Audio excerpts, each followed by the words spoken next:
word on the street is Jaxson Dart is climbing up the NFL draft boards. And when I say word on the street, obviously just anyone who wants to put something out there. Maybe it was just me who put it out there, but I'll never tell. But I do think a worthy conversation needs to be had about Jaxson Dart with the numbers that he put up at Ole Miss. Ole Miss's all-time passing yards leader. He played for Lane Kiffin in a pro-style offense. I think the guy's going to be a good pro. The question is, though, because I was seeing this going around, that Jaxson Dart should be quarterback 2 in this class, right behind Cam Ward, which means he would get drafted ahead of Shedeur Sanders. My statement is, taking Jaxson Dart before Shedeur Sanders in this NFL draft class would be a mistake. Punt or go? I'm 100% going. That's the truth. And again, I like Jaxson Dart. I don't think he's going to be able to run as effectively as what he did in college, which I was impressed he was able to line up and run Q power and some of the things that Lane did with him in the true run game. That's not going to work in the NFL. He's not going to be able to escape as easily. But it comes down to accuracy, throwing ability, and nuance. Does Shedeur hold the ball a little bit too long sometimes? Yes, but that can be fixed. All right, it's amazing how many times you get hit in the face by an NFL player that can fix you getting rid of the ball. But when it comes down to throwing ability, and even I think escapability in the league, you've got to go with Shedeur Sanders. You have to, for 2 reasons. 1, because he's the better player. I think he's a better NFL player from a potential standpoint. And 2, if you do pick Jaxson Dart before Shedeur Sanders, and Jaxson Dart is even a good player, if Shedeur ends up being a rock star, you are going to look like the dumbest person that has ever stepped foot in the front office. It's Cam Ward, it's Shedeur, and then it's Big Gap, everybody else. And then we can start talking about Jaxson Dart. I don't know how well Jaxson Dart's game translates to the NFL, to be honest with you. All right, nicely put. Flaming Dragon, Jaxson Dart, the last 2 seasons, has thrown for more yards than Shedeur Sanders on fewer pass attempts, but Shedeur, higher completion percentage and more touchdowns. Taking Jaxson Dart before Shedeur Sanders would be a mistake. Punt or go? Punt. I would punt this. I don't think there's a drastic difference between these players. I really don't think there's enough to be worried about what the second or the third quarterback is going to get taken. I like Jaxson Dart's game. I think Jaxson Dart's going to translate well into the NFL. I'm not going to say he's going to come out there and be a true dual threat quarterback, but I think Jaxson Dart obviously has more mobility than Shedeur Sanders. He throws a beautiful ball. I think from a feel and reading coverage standpoint, Jaxson Dart is right there with Shedeur Sanders. There's not a massive difference between these guys. I just think the massive difference is, 1, Colorado had better receivers than Ole Miss throughout the year. Horn Jr. and Travis Hunter, I'd put those 2 up against anybody. And Ole Miss's number 1 receiver is basically hurt throughout the entire year. 2, I think Shedeur is a very good player, but I think he gets hyped up even more because his dad's Deion Sanders. I really do. There's not a drastic difference between these guys. I don't think it'd be a mistake if you took Jaxson Dart second above Shedeur Sanders, because the way they play is somewhat the same, and I think they both throw extremely pretty ball, short, deep, long, whatever you want to do. And I think that it would be better if Jaxson walks in with coming off a Lane Kiffin offense, with it's extremely complicated, being well and more in tune with an NFL offense when he gets in. Watching the success that Bo Nix had in year 1 with the Broncos, are there any of these teams in the top 10 that you think should take a chance on Jaxson Dart and he could have success there? With the top 10 pick, I'm a little bit hesitant there. In the first round overall, I think Jaxson Dart, again, like I said, is in that second tier of guys you really need to look at. Because, again, this draft class isn't loaded. But, Flaming Dragon, you bring up the point about the wide receivers. And I guess you could say with Colorado that they were better overall. I know that Harris was hurt, but you had Caden Lee, some other guys, Priest Corn at tight end is a really good player. But look at the offensive line difference.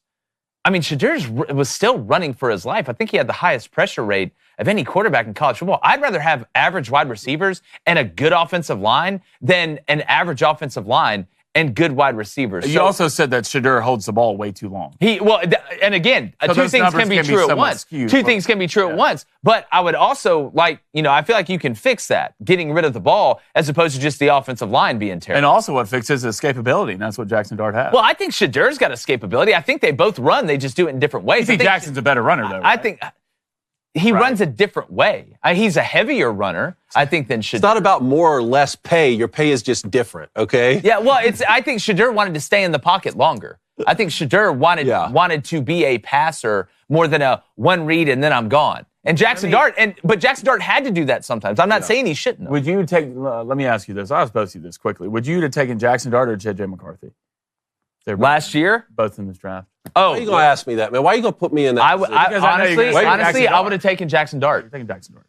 But I would take Shedeur over J.J. McCarthy in a heartbeat. Man, give me the national champ. Yeah, surprise. Shocked. Please don't let me down, J.J. Yeah, color me shocked. No, on a serious note, I think Jaxson Dart could be a better pro, though. All right, let's go to Tyler in Oregon. Tyler, what's your hot take? Hey, guys, my hot take is that the entire Buffalo Bills coaching staff needs to be fired and sued for malpractice. Okay, you keep trying to run a sneak to the left guard every time. Romo calls it on broadcast. Is no one in Buffalo watching TV and just texting McDermott, hey, run something else? When you're on defense, you run one spy play against Mahomes and it works and you never go back to it again. That's bad defense. You're running man coverage and allowing 5 yards of separation. That's bad defense. Dalton Kincaid, this is on the receivers coach. He can't catch. He should have caught that last one. And I don't want to hear, oh, it was hard. Back in my day, if it hit you in the hands, it was catchable, and that's on you. Get off my lawn. In terms of who you're going to replace, go get Gruden. Okay, embrace the cold, embrace the crazy. Okay, utilize Cook more in the run game in the playoffs. But McDermott is the reverse Reed Mahomes. He is carried by the talent of his quarterback, and unlike the other way around. So McDermott and Buffalo, I'll see you in court. First off, Tyler. First off, that's how you bring the juice on a Friday. Wow. Second off, I said I think they need to part ways with McDermott. I agree with you on that. There was some malpractice things. Joe Brady not having James Cook in early on that last drive, I still think is one of the craziest and dumbest coaching personnel mistakes I've ever seen, and you're totally just numb to the moment and who was cooking. But, man, I'm with you. Bring in Gruden. Bring him in. Why? To change the narrative. He's 1-5. So we can have some fun. He's 1-5. Can I have some fun watching this man coach football? He's 1-5. And I love Gruden. When Sean McDermott is like Mr. Coach Klein whenever he sees Andy Reid across the sideline, right? He gets scared. He gets nervous, right? When John Gruden looks at him, he's like the new Mr. Coach Klein. He sees a puppy. Or a little baby. Was he like that when they played 6 times before that? He was just getting started with the Raiders. Andy Reid was already established with KC. He didn't have Josh Allen. All right. Stop it. Let's go to Matthew in Arkansas. Matthew, what's your hot take? Matt?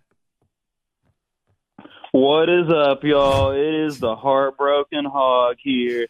And I wanted to get y'all's thoughts on something I don't think is being discussed enough from the Bills and Chiefs game last week. Just like our last caller, everyone's calling for Sean McDermott's job, but no one's talking about his boss, Brandon Beane, the GM, who has made 2 awful draft day trades the last few years where he's basically been outfoxed by Brett Veach. First, in 2022, the Bills and Chiefs both go in needing a cornerback.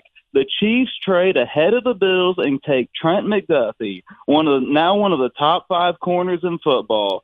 The Bills panicked and traded up and take Kaiir Elam, who has been a liability and was a disaster against Kansas City in that game. The second trade was just this past draft in 24 when the Bills and Chiefs both go in needing a wide receiver. I know where he's going. He's going with Xavier Worthy. Sorry about that. Yeah, Matthew. Great call, Matt. Look, Matt, here's what I'll say. When it comes to personnel stuff, look, my dad told Zach Thomas he was too small to play linebacker. You're going to miss, right, on one or maybe even a couple. But it's starting to stack up for the Bills. But it's not even that. Look at the Bills roster. Who's ever in charge of constructing this roster, and I put Sean McDermott in this too. He's got a scouting pass with the Philadelphia Eagles, actually. You're not doing a good job. And I understand there's injuries sometimes that happen, but you are blowing the window you are in because you have not supplemented Josh Allen with what he needs on offense and then on defense. And some people make no correlation between the defense and the quarterback. Look at the Chiefs. How many games have they won with defense? A great defense is a quarterback's best friend. Coney, you can speak to that as good as anybody. I can speak to that, man. The number 1 defense in the state carried us, but that's a whole different thing. Hey, what's up, YouTube? Do us a favor, man. Please hit that subscribe button, and we really, really appreciate it. We're going to live stream the Super Bowl from Mission Cigar and Social. Do not miss it. They're always a lot of fun.